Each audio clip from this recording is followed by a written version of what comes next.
बात करते हैं प्रधानमंत्री मोदी के ग्रीन विजन को आगे बढ़ाने वाले उत्तर प्रदेश की, जिसे योगी आदित्यनाथ ने यूपी में नेक्स्ट लेवल पर ले जा रही हैं। एक ऐसी एनर्जी जिसे दुनिया ग्रीन एनर्जी कहती है। भारत उस एनर्जी को ढूंढकर दुनिया की तस्वीर को बदलने में जुटा है, क्योंकि भारत का आने वाला कल क्लीन है और इस ग्रीन एनर्जी के जरिए भारत क्लीन एनर्जी की तरफ बढ़ रहा है। और अब मुख्यमंत्री योगी आदित्यनाथ के नेतृत्व में उत्तर प्रदेश अब केवल ऊर्जा का उपभोग नहीं करने वाला है, बल्कि ग्रीन एनर्जी तकनीक का जनक बनने की ओर अग्रसर है।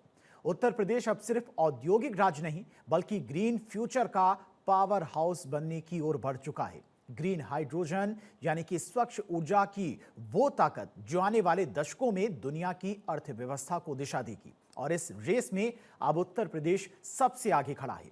उत्तर प्रदेश ग्रीन हाइड्रोजन नीति 2024 के तहत राज्य सरकार ने शोध और स्टार्टअप्स इकोसिस्टम को मजबूती देने के लिए एक व्यापक एक्शन प्लान तैयार किया है।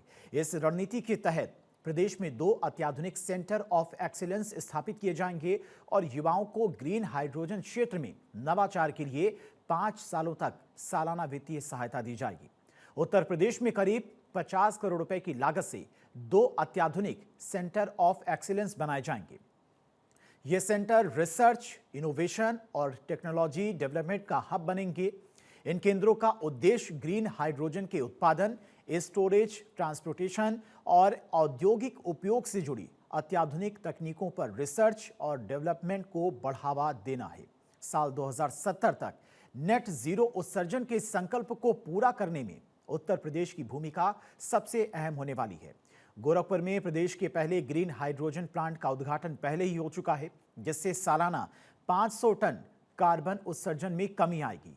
नेशनल मिशन में बढ़त की बात करें तो सरकार के इस कदम से न केवल नेशनल ग्रीन हाइड्रोजन मिशन को गति मिलेगी, बल्कि प्रदेश में हजारों की संख्या में नई ग्रीन जॉब्स पैदा होंगी। रिसर्च और स्टार्टअप्स के माध्यम से यूपी न केवल अपनी ऊर्जा जरूरतों को स्वच्छ बनाएगा, बल्कि अन्य राज्यों और देशों की से भी सस्ती तकनीक में ये ग्रीन एनर्जी मुहैया कराई जाएगी। आज अगर किसी डेवलप्ड नेशन की हम बात करते हैं तो एक चीज बिल्कुल साफ है, यानी जितना बड़ा देश, जितनी बड़ी उसकी इकोनॉमी, उतनी ही ज्यादा उसका एनर्जी कंजप्शन, और भारत भी इसी तरफ तेजी से कदम बढ़ा चुका है।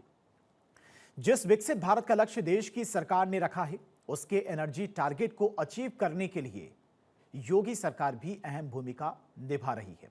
सौर ऊर्जा यानी कि सोलर एनर्जी, भारत की सौर ऊर्जा क्षमता 2014 से काफी ज्यादा बढ़ी है और पीएम सूर्य घर योजना से लाखों घरों में रूफटॉप सोलर लग रही हैं।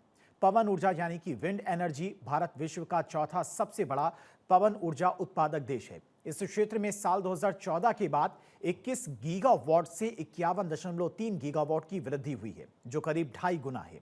ग्रीन हाइड्रोजन पर फोकस के साथ उत्तर प्रदेश अब उन चुनिंदा राज्यों में शामिल हो गया है जो फ्यूचर एनर्जी लीडरशिप की ओर बढ़ रही हैं, और ये पहल भारत के नेट जीरो लक्ष्यों को भी मजबूती देगी और यूपी को ग्लोबल इन्वेस्टर्स के लिए और आकर्षक बनाएगी।